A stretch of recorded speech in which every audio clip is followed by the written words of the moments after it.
Today on the Kentuckiana Travel Ball podcast, our special guest is Chris Burke. Chris is a former Major League Baseball player, playing primarily for the Houston Astros. He also played for the Arizona Diamondbacks and San Diego Padres.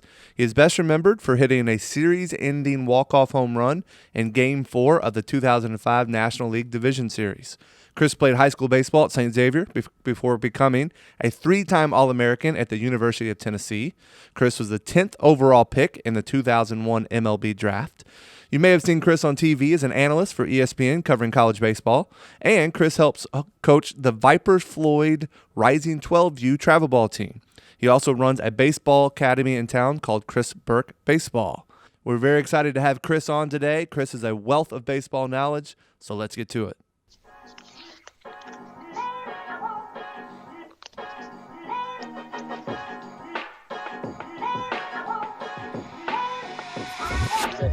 Welcome, ladies and gentlemen, to the Kentuckiana Travel Ball podcast. I am your host, T. Gridge. As always, I'm joined by Rick Hines. What's up, Rick? What's going on, Teague? So this is your last week for the Guardian giveaway. So Guardian is giving away a set of all-star catcher's gear. All you got to do is follow the link. I'm going to put the link on all the different descriptions. It'll be on the descriptions on the Facebook. It'll be on the descriptions of the Apple podcast. You go in, basically you put your email in. And then if you win, you'll get to pick the size, the gender, the color of whatever catcher's gear you want. Even if you're not a catcher, this is a value. They can get some money out of it. I mean, you can sell it, right? I keep thinking about it. I really want it. Yeah, well, because Eli wants to be a catcher, so. He's not going to be. He's not going to be a catcher. But, hey, so awesome episode for you this week. I pulled on one of my old buddies, one of my high school classmates, Mr. Chris Burke. Chris is on the phone. Chris, what's up, man? What's up, Paul? You know, Chris, I appreciate you doing this. Here's where I want to start. So obviously this is kind of a travel ball podcast. We get a lot of coaches, a lot of parents, and we even get players that listen to this. You know, I was doing a little bit of research, man. You know, obviously everybody knows about your time in the major leagues. They know about your home run for the Astros and, and how you had a great run kind of in the majors. I don't think what people understand is how prolific of a college player you were. So even myself, Chris, so like I was doing the golf thing at that time, right? So I was kind of doing my own deal. You know, we were friends in high school. I knew you went to Tennessee. You and Bernard went down there and kind of owned Knoxville. But, man, you had a heck of a college run that I don't think people around here really understand.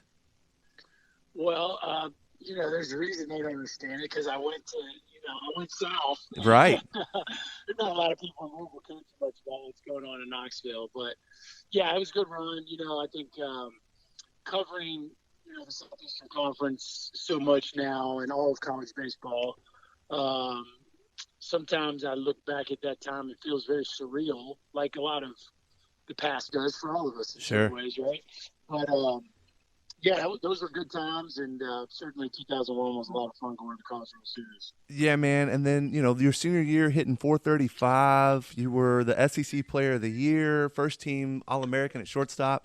Man, that's incredible. I mean, I really and truthfully, I had not realized – I knew you were the 10th pick in the draft.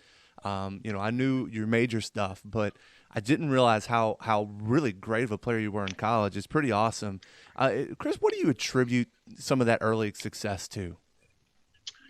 Yeah, good question. I was fortunate to be raised by two great parents who believed in me and I think did a fantastic job of encouraging me and motivating me, but also never making a big deal out of my success, which I think is very pertinent to this travel ball conversation, which is, in today's bloated kind of American culture, in all things that we like, right? Whatever it is that you're into, it can get kind of bloated. Sure. In our society today, like it's really easy to make a big deal of a youngster that's having success and that looks like is going to be pretty good.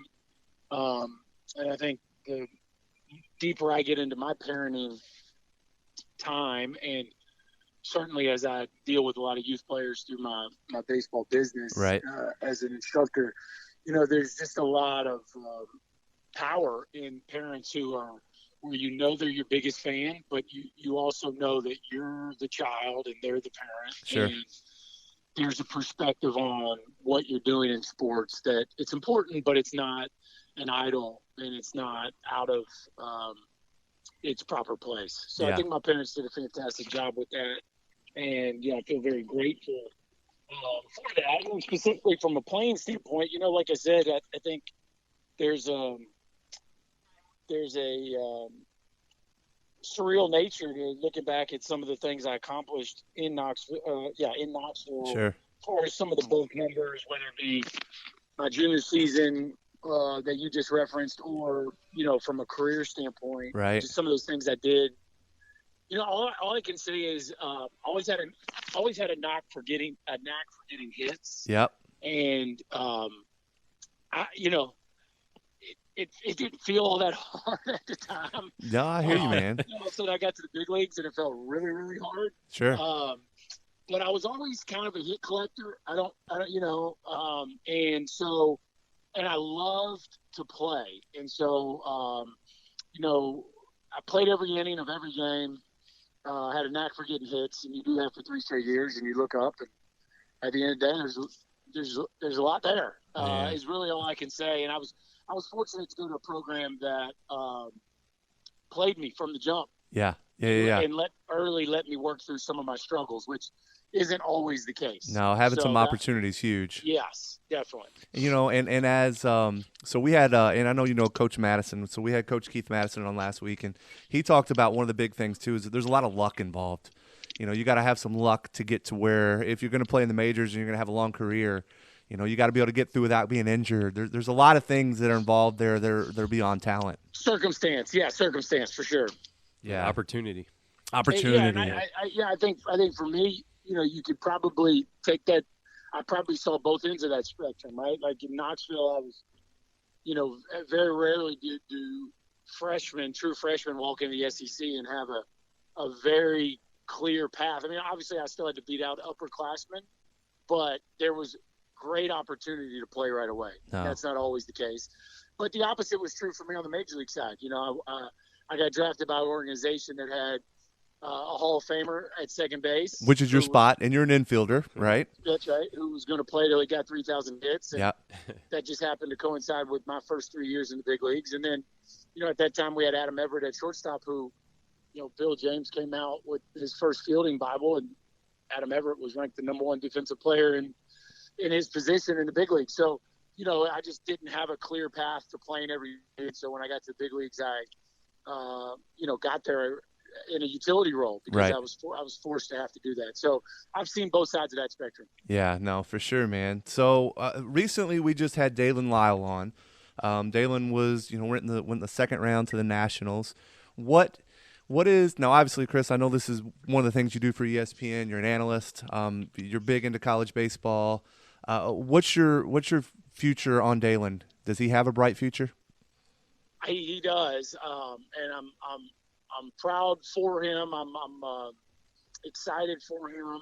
I'm proud of the baseball that this area is producing. I mean, I was just thinking about the other day. I hope this doesn't come off the wrong way. This is just the facts of it. Somehow, from Pee Wee Reese to me, there was not a single position player from the city of Louisville that was born and raised in the city of Louisville get to the big leagues. That's crazy. Wow. To me, okay, that's pretty crazy. And a lot of pitchers, but for some reason, no position players. Right. Okay. Then we had Adam Duvall. Yeah. Who's still doing huge things, right? Right. Butler High School. Yep. Then we had Will Smith from Yep. KCD. Now we have Drew Ellis. Yep. From Jeffersonville. Granted, not Louisville, but just across the river. Mm-hmm.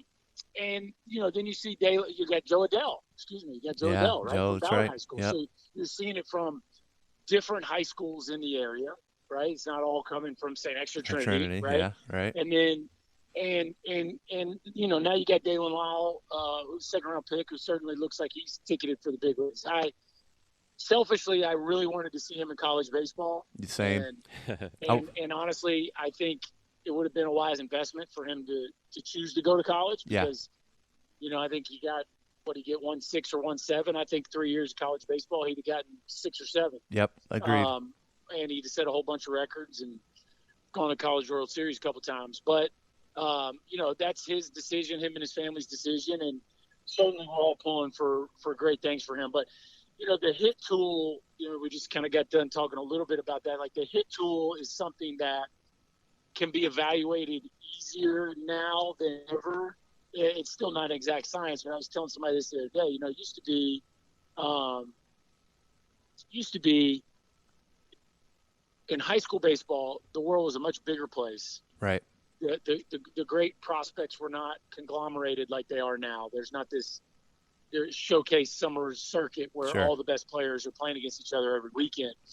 And we used, when I was not in college, at college I used -3s and 2 5/8 barrels, but in high school it was -5 and 2 3/4 barrels. Like, Right. So we're using these juiced bats, Yeah. right, against not great pitching, and everybody's hitting 500 with 20 home runs. And how do you discern who's great, who's not, right? Sure. Whereas in today's world, they're all using wood bats. High school they're using BB core. In the summer they're all using wood, and they're facing elite velocity all the time. Yeah. So I think scouts feel like they got a better feel for that hit tool. And Daylen has really good tools all around, but his hit tool is definitely what his carrying card's going to be. And I just don't see that changing. Like, it would shock me if he's not hitting in the middle of somebody's lineup in the big leagues in 3 or 4 years. I mean, he's hit against everybody he's faced. And to your Yep. point, when he faces kind of that elite pitching at the showcase level, he still shines. So, we're rooting for Daylen. I tell you, man, I was watching that draft. And then, I'm trying to wait until, hopefully it was Daylen in that first round. And then something happened with the ESPN broadcast, and then it was just you. And I could tell, man, it was like, all right, well, Chris is carrying this thing now. So that was fun to watch. Yeah, that was one of the more uncomfortable moments of my broadcasting career. Yeah, we got through it. Yeah, we could kind of tell. And I got to toss to Scott Van Pelt, which Yeah. is pretty cool. Yeah, I So, saw that. It was like, all right, well, Scott, back to you. Yeah, I was doing okay when the guy was talking in my ear and I wasn't on camera. It was a lot easier to manage than when he had me on camera and he was trying to talk to me and I was trying to talk about the players. Oh. That got a little much, but Well, we made it through. Hey, man, that doesn't only happen for a place like ESPN, but that was, I guess they were glad they had you at home with something they could actually go to. You handled it It well. was kind of weird me not being on site, but for that reason, it actually worked. Yeah, it worked really well. All right, so your son Jackson plays for Vipers Floyd, which is the same age group that we have a team in. This past year they played in 11U, so they're rising 12U.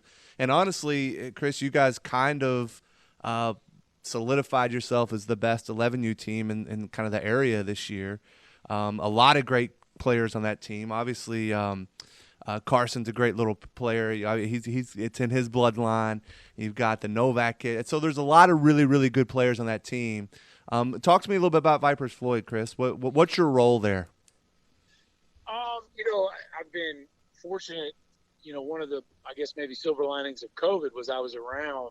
Springtime's always tough for me just being on the road. Right. Calling so many games. But last spring with COVID, there was no college baseball season. So Jeff Floyd, our head coach, asked me to get more involved with practices and coaching first base in the game. And so I did, and that was a lot of fun.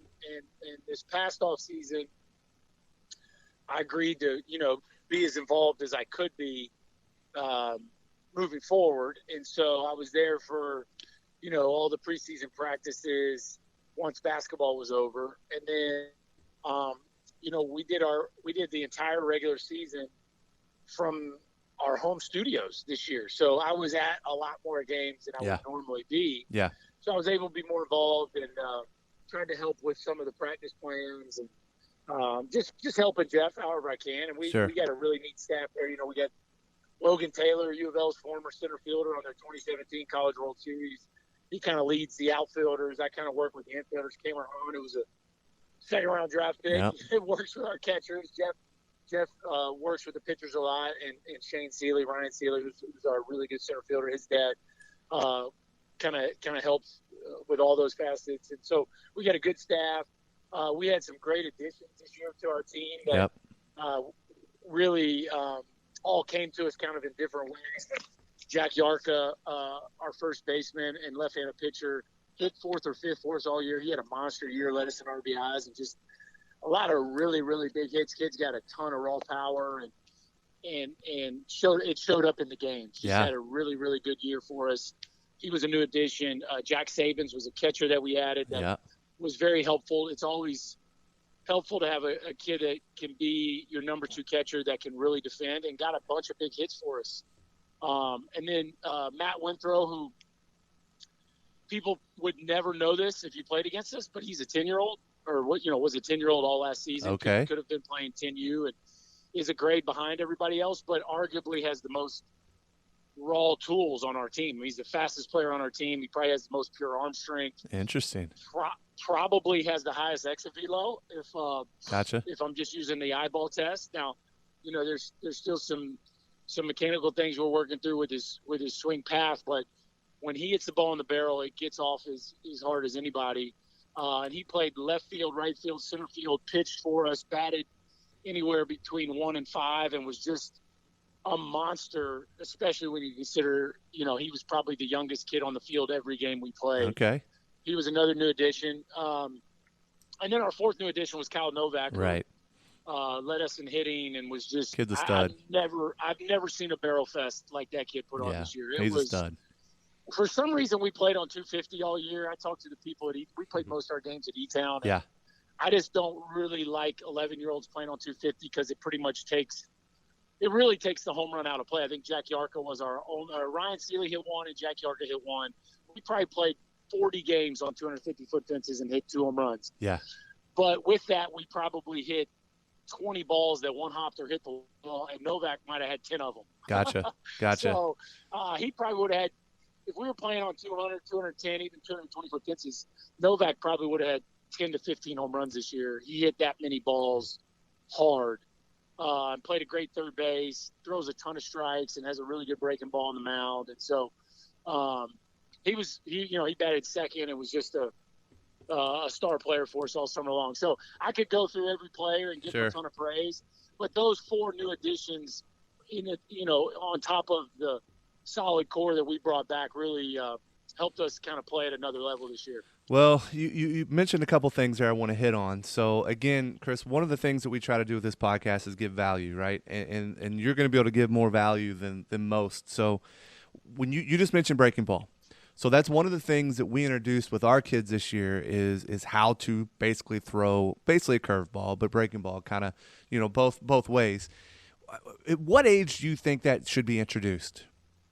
Yeah, so I appreciate you asking that question because this is one of the biggest wives' tale in youth baseball. Okay. Like, there is zero science that supports the breaking ball being any more harmful than a fastball for people throwing. Like, okay. The motion of throwing a baseball overhand is not necessarily conducive to arm health in general. Sure. Right. And sure. the number one indicator for injuries, we still don't really know, but is overuse and lack of rest. Okay. Right. So you're either throwing too much with lack of rest between starts or outings, whatever that case may be, or you're not taking an off season. You know what I'm saying? Like you're throwing all year round. Yep. Really, there's not a ton of evidence that even says that a pitch number, even though we all know there's a time where kids just get gassed, but even, if you're in season and in shape and you're resting between starts, I don't get super caught up in pitch counts. Did the kid throw 85 pitches today or 95 pitches okay. today or 75, but if he does do a big road load, there definitely needs to be significant rest between. Which is what? I think if you're talking, to me, and again, this is all very anecdotal at this point, but I do think Dr. James Andrews out of Birmingham has come up with some pretty good stuff that Little League Baseball has tried to implement. But to me, there's really no reason to throw a kid more than if you're going to throw him 30 to 50 pitches in a day. I think depending on the kid, because we all know some kids have a little more rubber arms than others, so there is a piece of that. But if you're going to do that 2 days in a row, the kid needs some rest. Okay. If he throws 3 innings one day and 4 innings the next, or 3 innings one day and 3 innings the next, I think it's helpful to, look, you're going to take the next day off, then I think you need to throw like that. I also think that's a piece of today's deal is sometimes I think we don't throw enough. So it's okay, I'm going to throw 100 pitches on a weekend, but then I'm not going to throw till the next weekend.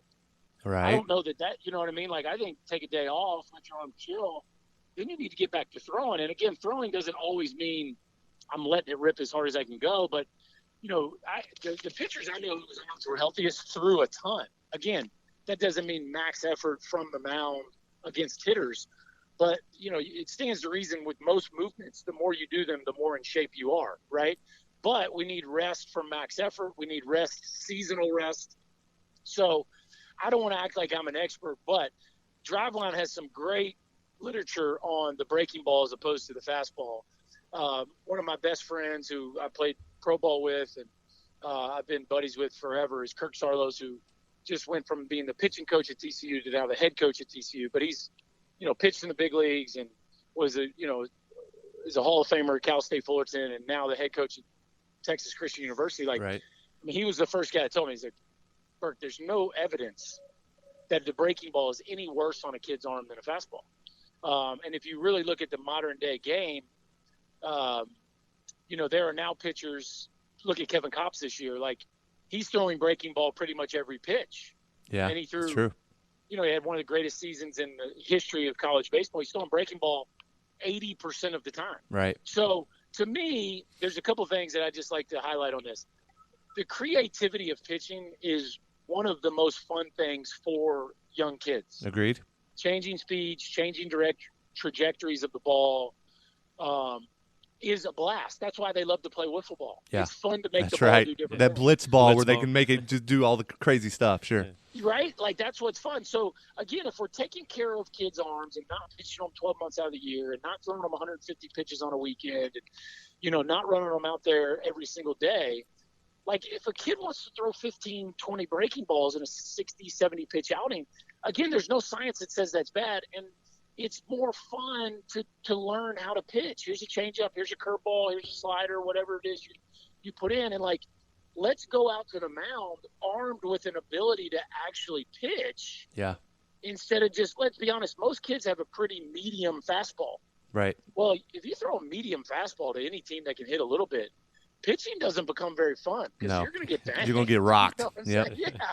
Mm-hmm. So I just think it's a lot of fun for kids to try to learn new pitches, learn how to execute pitches, change speeds. And, again, there is no science that I've seen, and I've talked to a lot of people about this, that says the breaking ball is any more.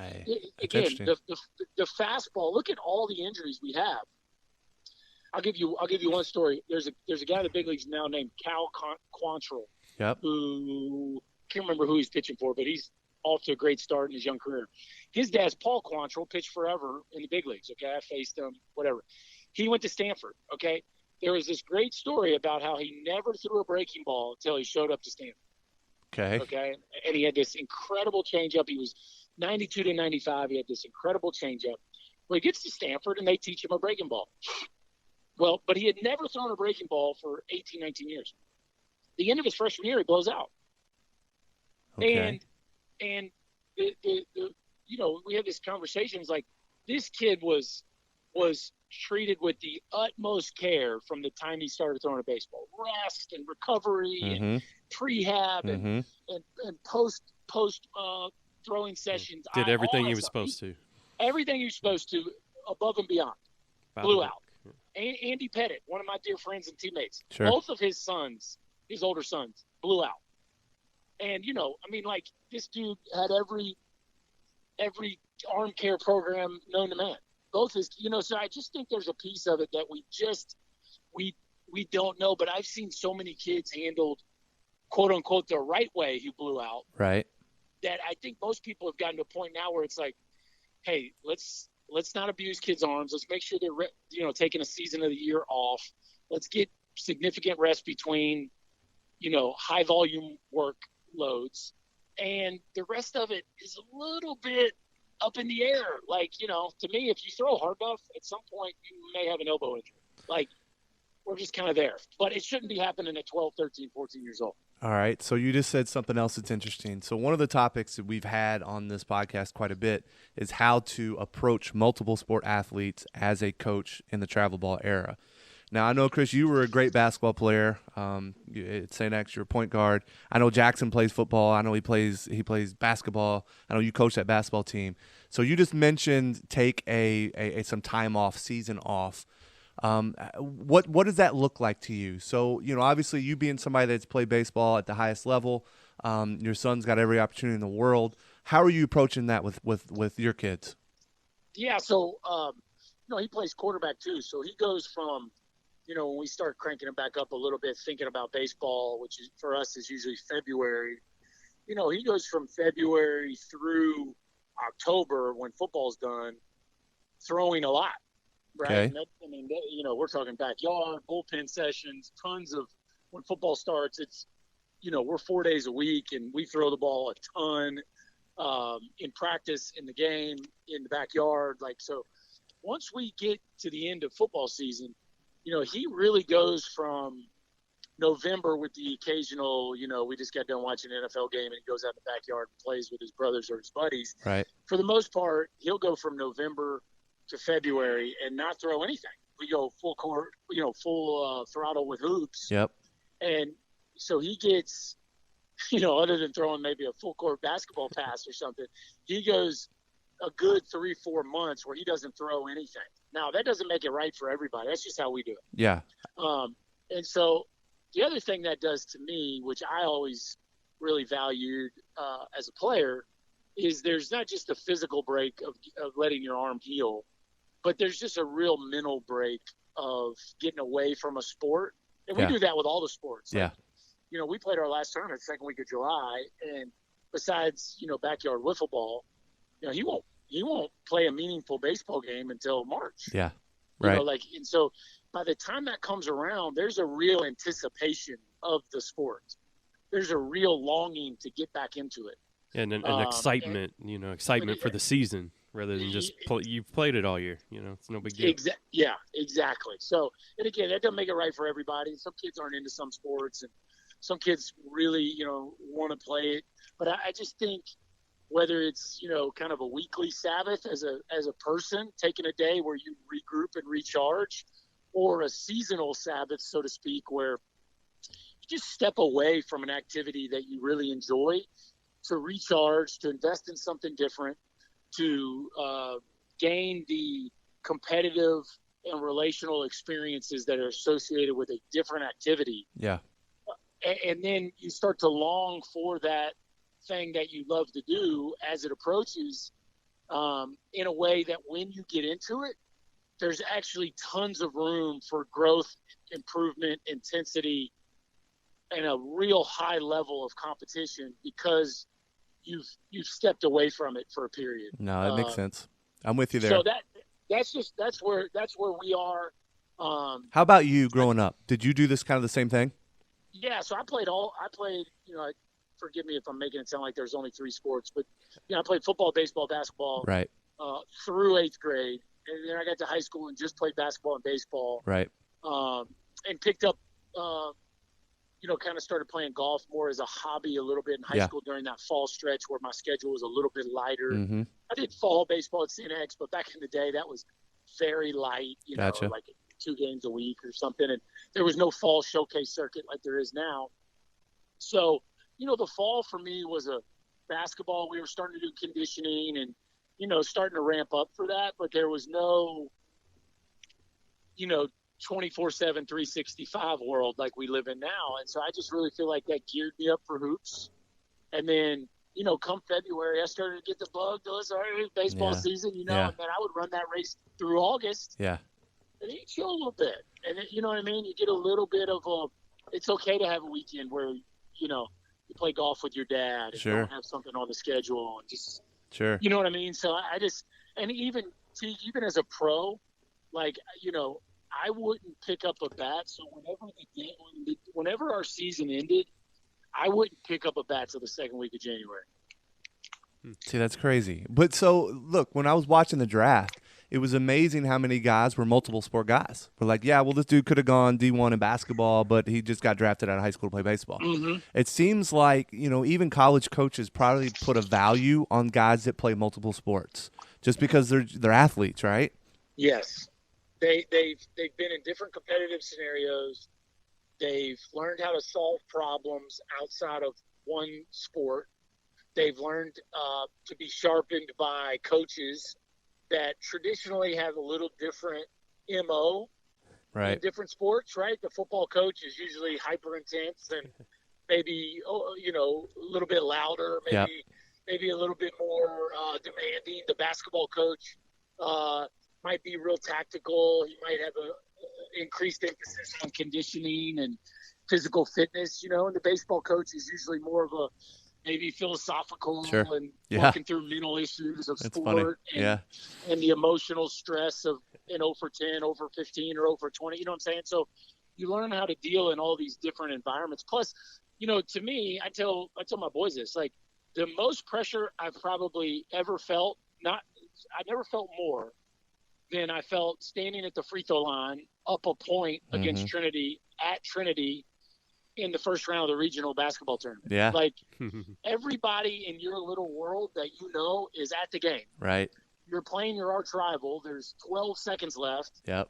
And you got 2 free throws to put your team up 3. Yeah. Like I remember that. Like you know what I'm saying? Like you have to make those free throws. So when you get to bat in the 9th with 2 outs and 2 on, again, that doesn't mean baseball can't prepare you for that. It certainly can, but there's these other experiences. Or, going to play Eastern my junior year in basketball when they were far and away one of the best teams in the history of the state of Kentucky. Yeah. And, you walk into their gym and it's standing room only. And, let's be honest, you kind of know you're about to get your tail kicked. Right. You know what I'm saying? You really know what you're about to get.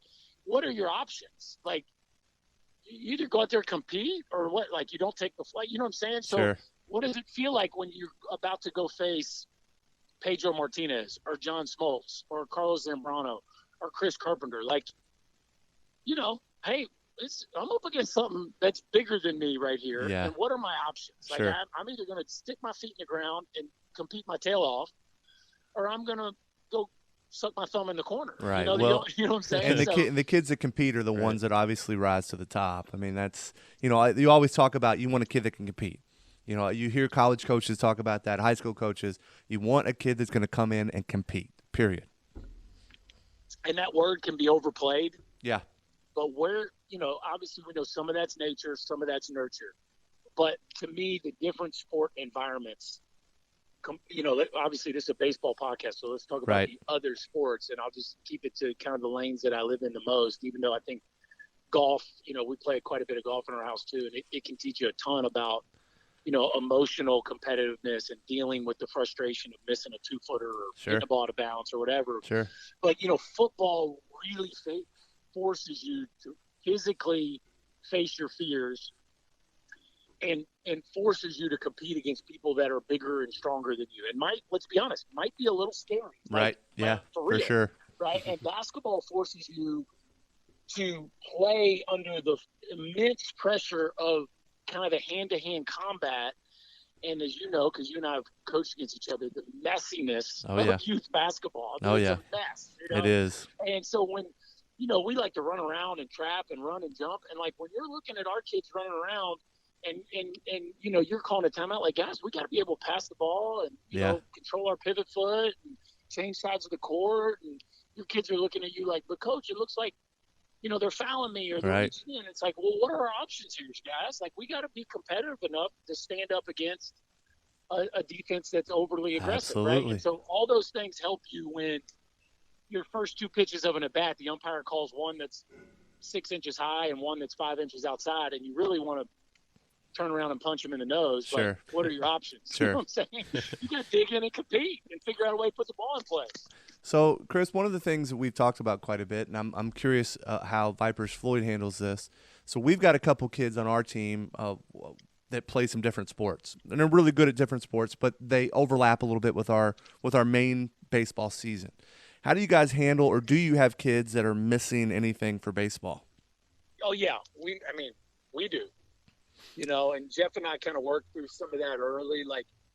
To me, and this is not for everybody, but my son really loves all 3 sports. I try to give him the fullest experience in each one that we can. Sure. So to me, basketball really doesn't end until the middle of March for us. Exactly. Well, obviously you can't get ready for a travel ball season that starts at the end of March if you don't pick up a ball till the middle of March. So, absolutely. by the same token, I big leagues don't go to spring training until the middle of February. Yep. So I just kind of feel like, at least for us, that, there shouldn't be really anything mandatory until you get kind of a month out. Now that doesn't mean you're not showing up stuff as your schedule allows, right? Yeah. Okay. But this kind of, hey, non-mandatory workouts. So for the kids that maybe don't play basketball or maybe just plays, a rec ball schedule or something where they're practicing basketball once a week and they got, margin in their schedule. Sure. That, those kids or just, look, there's a kid that wants to be in the cage 5 days a week. That's, that's up to Right. him. They're and his baseball parents nut. to decide. Sure. Yeah, they're baseball nut. Sure. So, Jeff always wants to provide enough for our kids that really want it. Yeah. But not ever make the kids that are really engaged in other sports feel like that if they miss, they're a bad teammate and not going to play because they haven't been around. All right. So let's Right? say that. So let's say they've missed a something during the season. Do you guys sit? So we had Ty Brown on, and Ty was like, "Look, you miss a baseball thing, you're sitting that next game." Obviously he's all about multiple sports too. During baseball season. During baseball that, season. So March you were kind of talking kind of the preseason. July. So when you start and you're actually in the season, how do you guys handle that? Yeah, we don't. First of all, we haven't had that issue. So, I guess that would be something we would work through. But we have never had a kid miss baseball for anything other than, hey, we had a family vacation on the books. Yeah. We scheduled a rain delayed game Right. while they were already, Right. That kind of thing. But so we haven't had to deal with that, even though I do know there's some kids that, try to do the travel soccer thing or Yep. the AAU hoops thing Right. and do baseball. And we don't have a kid on our team that's doing that. So Okay. we haven't had to work through that.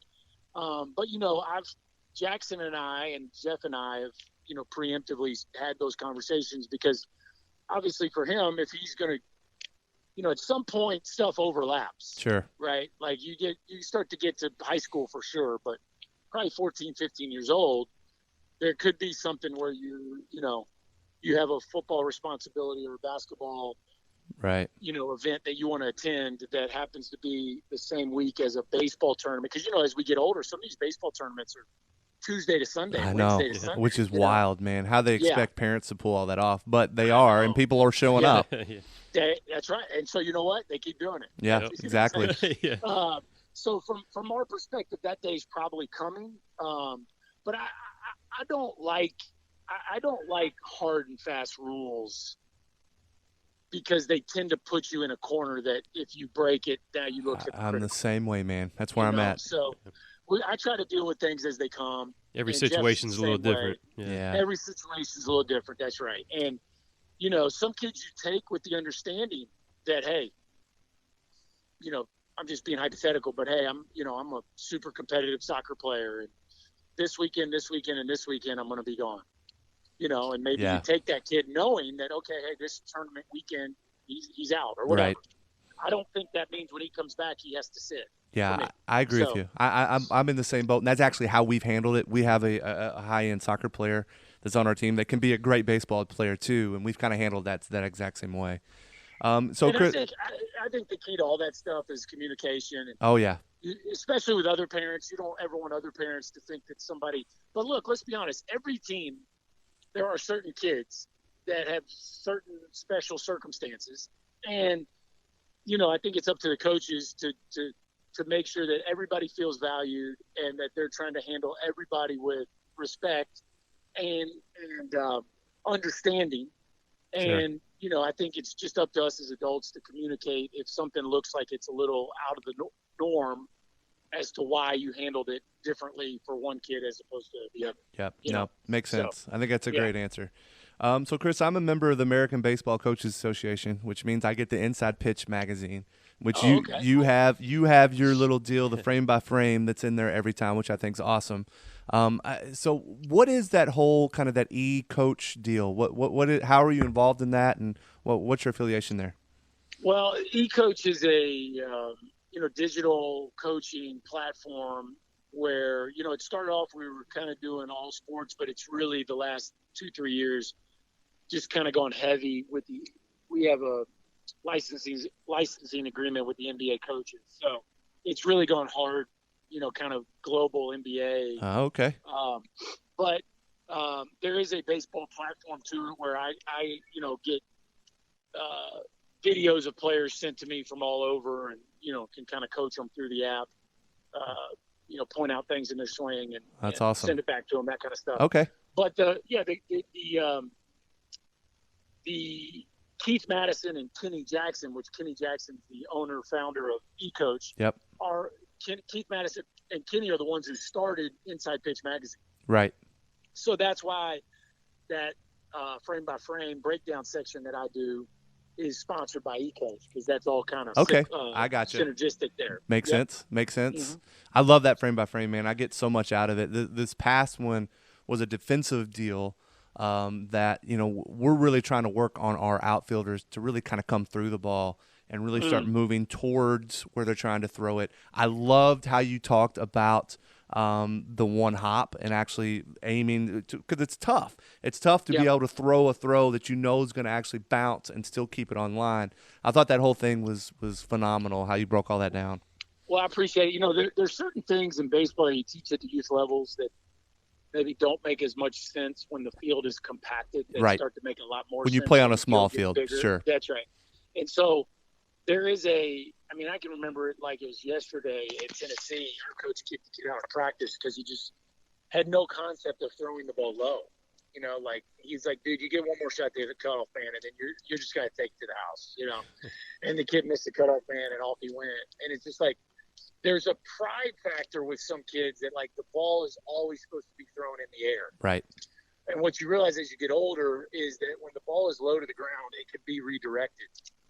And the ability to redirect the ball to a different base with the purpose of being able to get a trail runner, because the lead runner is probably going to be safe anyway. Yeah. Or at least keep a trail runner at first base so that you keep the force out in play for the next hitter. These are things that end up winning baseball games. My first, I guess it was technically my second manager in pro ball, was a guy by the name of Jackie Moore. By the time Jackie retired, he had 65 years in professional baseball. Wow. And I promise you, T, the only thing he got mad about was missing the cutoff man. That was it. It was unbelievable. Like, you could strike out with the bases loaded on 3 straight balls in the dirt. Yeah. And he'd pat you on the butt on the way back in the dugout. But if you missed the cutoff man, it was not good, know? And the first 3 months I played for him, it was just like, what, And then somebody missed a cutoff man in a game, and he pointed out, and the next guy to get an RBI base hit, and the hitter that should have been on first went on second because the center fielder tried to throw somebody out at home. Right. Throw out. And then now we got 2 runs instead of 1, And think about it like this. This is where it really gets good. So if I get a base hit up the middle, and we all know the center field's the deepest part of the park, so the center fielder's playing the deepest, right? He's got to throw the ball over the mound, which makes it very awkward. And so nobody really gets thrown out from center field. I'm just telling you, watch big league baseball. It just very rarely doesn't happen, right? So by the time I got late in my career, when I would play center field, dude, I almost didn't even throw it to the cutoff man anymore. I just threw the ball second base. Like, it's like, what's the point? Right. I'm just gonna make sure. But if you come up and you're and this was Double A, right? So everybody in Double A thinks they have a cannon. They're still learning. They all want to show off their arm. So they come up, airmail the cutoff. The hitter goes to second. Well, now not only is the guy in scoring position, but your defense changes based on double play depth as opposed to not double play depth. Sure. So now your shortstop, let's just say, instead of playing double play depth where he's closer to the bag, is, say, more traditional shortstop. Now the next guy hits a ground ball just past the mound that gets up the middle, whereas if you're in double play depth, Could have been a double play. catches the ball, steps on second base, and it's 6-4-3. Now, that's a hypothetical. It doesn't happen every day. But I'm telling you, when you play 144 games in 180 days or 100, whatever it is, 160 days, and it's baseball, and you see these things pop up, and you got a guy that's been in it for half a century, right? And that's the one thing he cares about. It starts to make a lot of sense. It starts to understand why. Okay. Yeah, this is why he cares about that. So we've been trying to work on that, and heck, we decided, just because of how small the field is, we decided to we use the pitcher for our cutoff man. Yeah, right. Which makes sense because that's really where the cutoff kind of should be. But right, and there's almost no space behind the bases. The fences are all so close to all the bases. Yeah. There's not as much need for a pitcher to back up a base on a small field. Right. Yeah, that's a great So- point. That's a great point. Actually, it's something. See, again, this is Yeah. this is the value here of this podcast. I mean, Yeah, it makes sense because you see it Well, all the I'm time. giving We away all a few see of our it. secrets. I'm giving away a few of our You secrets. are, man. I like, who are your pitchers? you're better players, Yeah, well, yeah, there are a lot of your infielders, Right, of course, So right. Why wouldn't we throw the ball to our pitcher? yeah, You know? absolutely.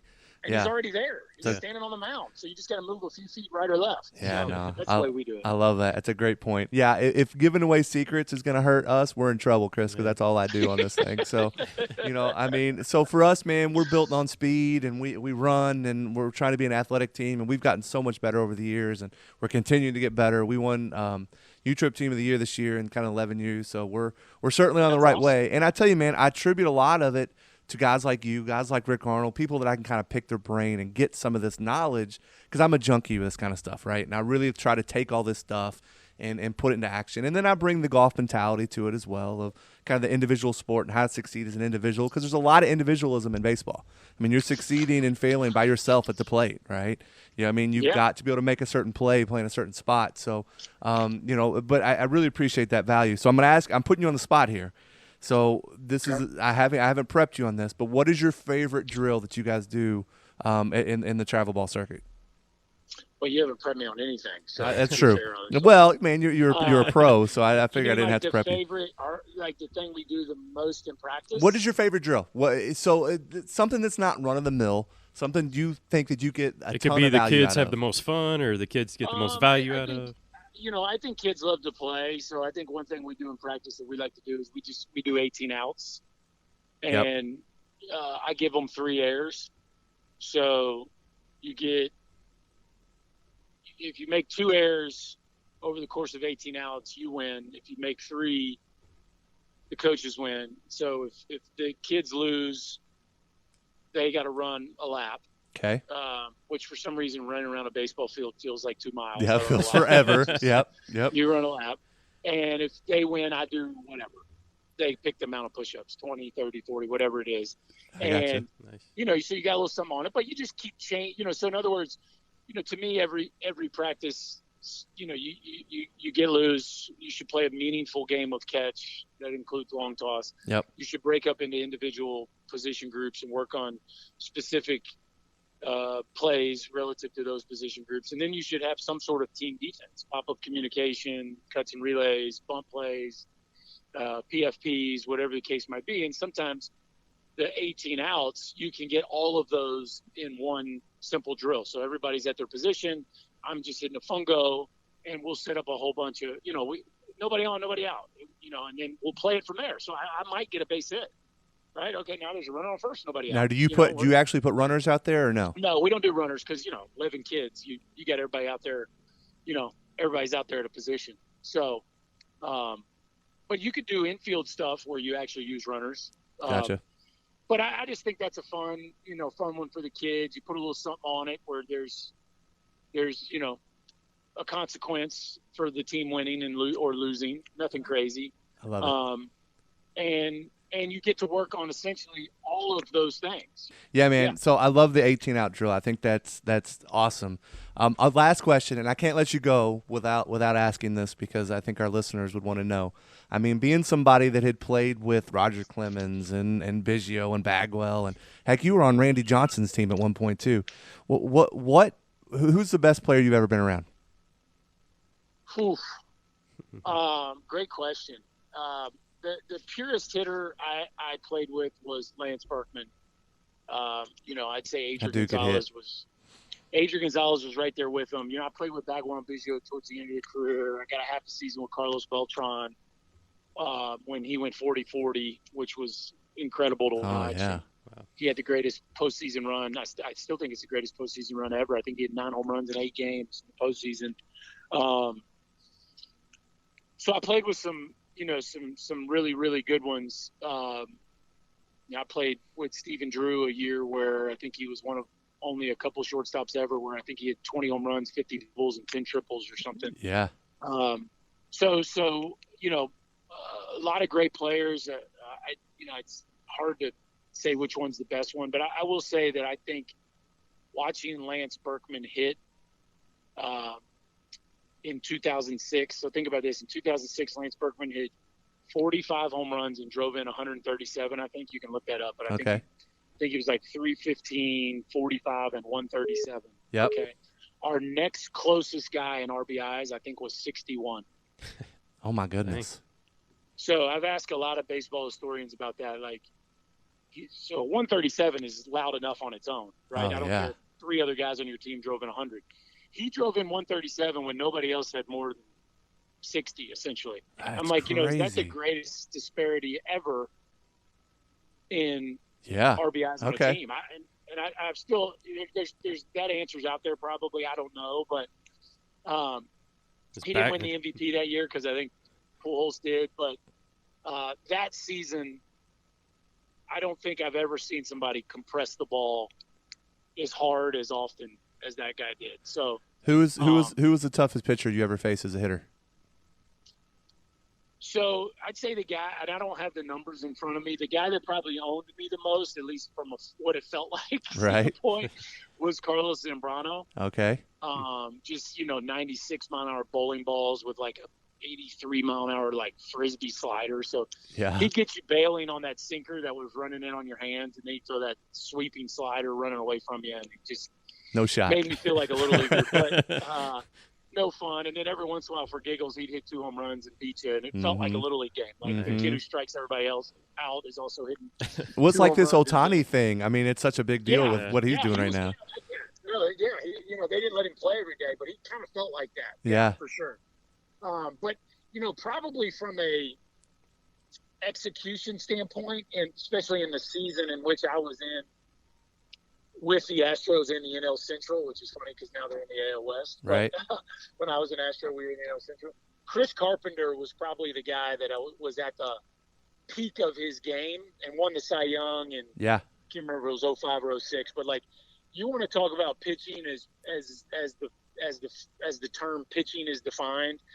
Like, that dude was 94 to 96 with a 4-seamer. He'd run a 2-seamer in there, 92 to 94. He threw the nastiest cutter I've ever seen. He had a filthy top-to-bottom breaking ball and could pull the string on a changeup. Like, he had a ton of pitches. 5 real pitches, like, that I would call all of them swing and miss pitches. And we had a very right-handed heavy lineup. Yeah. And I felt like he was going to throw no hitter every time he started pieces. Gotcha. It was crazy. Now, somehow we'd scratch one out, and it's funny because my career numbers against him are actually pretty good. Okay. But I never felt good against him. Like, I got some hits off of him, but it always felt like he was just better than we were. And you look at his numbers in that period of time, he was better than a lot of people. That's awesome, man. So, Chris, well, I've taken enough of your time. Obviously, you still run the Chris Burke Baseball Academy, correct? Yeah. Do you actively take students? How could somebody get in touch with you if they wanted to get involved?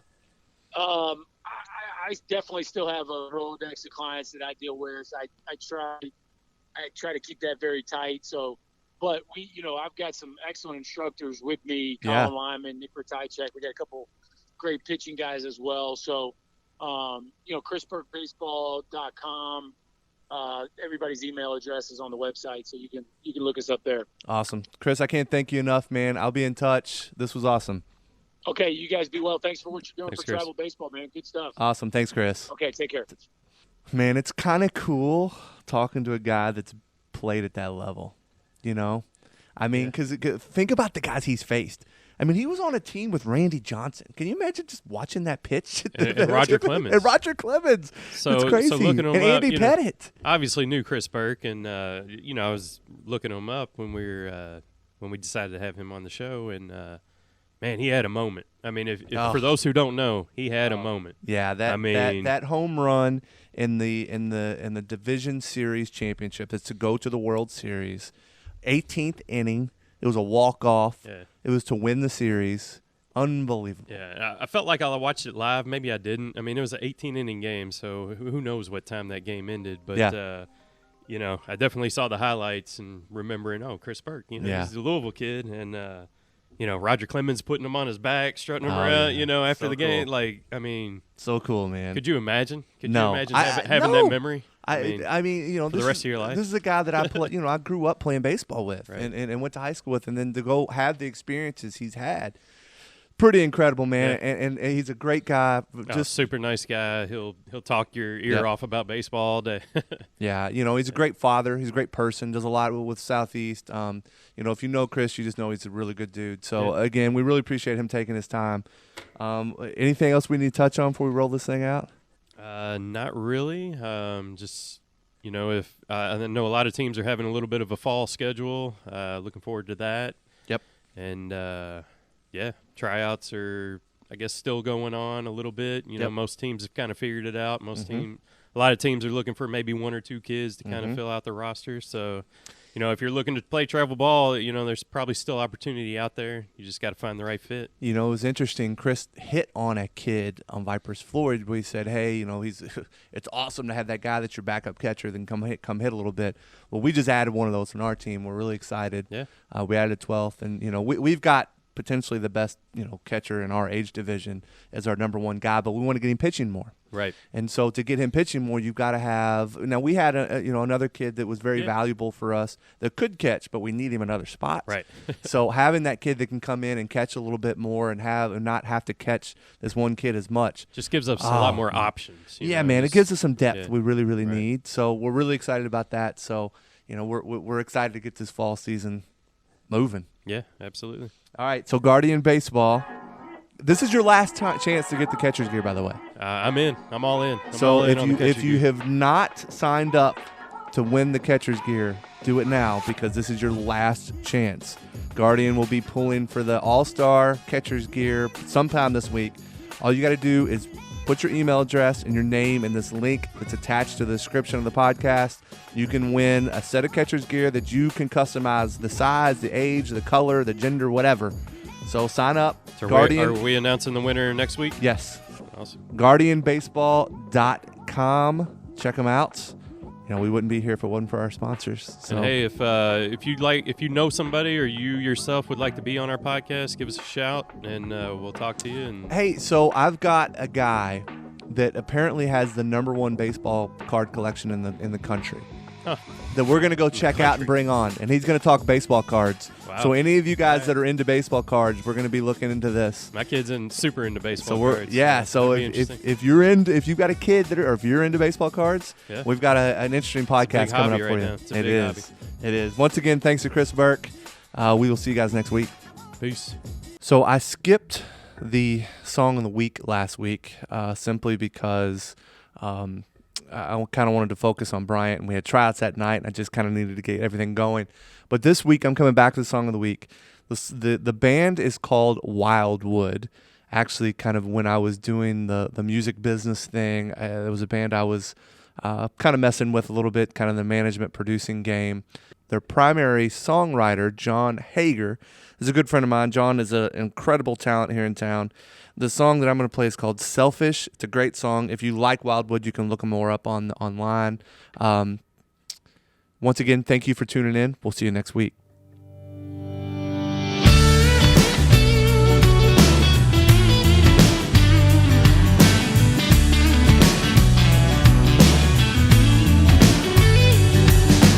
Let's just lay quiet.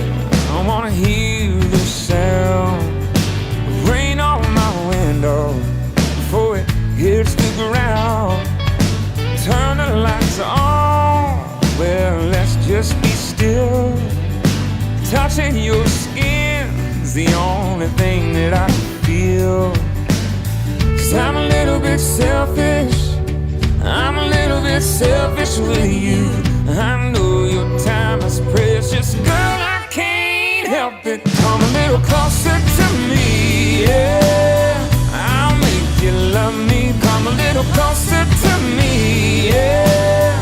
I'm dreaming of you every day and every night all my life, but I can't help it. 'Cause I'm a little bit selfish. Just a little bit selfish. Paint your nails in my old t-shirt. I think you're beautiful, even when you're at your worst.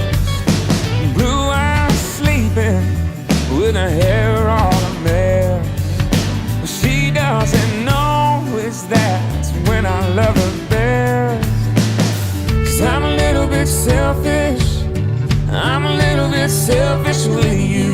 I know your time is precious. Girl, I can't help it. Come a little closer to me, yeah. I'll make you love me. Come a little closer to me, yeah. I'm dreaming of you every day and every night all my life, but I can't help it, 'cause I'm a little bit selfish.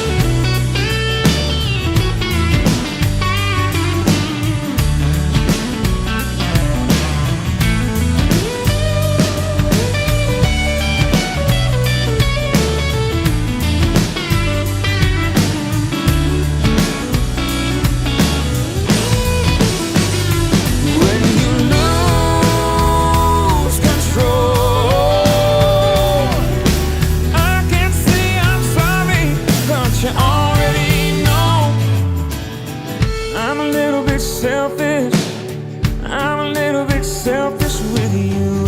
I know your time is precious. Girl, I can't help it. Come a little closer to me, yeah. I'll make you love me. Come a little closer to me, yeah. I'm dreaming of you every day and every night all my life, but I can't help it, 'cause I'm a little bit selfish. Just a little bit.